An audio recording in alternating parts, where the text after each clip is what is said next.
திமுக சார்பில் அறிவிக்கப்பட்டுள்ள மாநிலங்களவை தேர்தல் வேட்பாளர்கள் அக்கட்சித் தலைவர் ஸ்டாலினிடம் வாழ்த்து பெற்றனர். சென்னையில் உள்ள அண்ணா அறிவாலயத்தில் முதல்வரை சந்தித்து மூத்த வழக்கறிஞர் வில்சன், கவிஞர் சல்மா, திமுகவின் சேலம் கிழக்கு மாவட்ட செயலாளர் சிவலிங்கம் ஆகியோர் வாழ்த்து பெற்றனர்.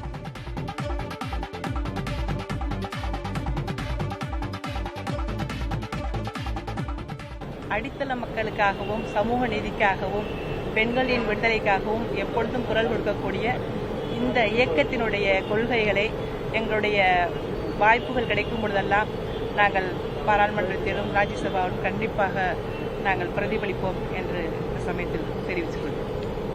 பாராளுமன்றத்தில் நிச்சயமாக தமிழக மக்களுக்கு மட்டும் இல்லாமல் இந்தியாவில் வாழும் அத்துணை மக்களுக்கும் ஒரு குரலாக இருந்து அரசியலமைப்பு சட்டத்தின்படி நாங்கள் இந்த மக்களை நிச்சயமாக பாதுகாப்போம்.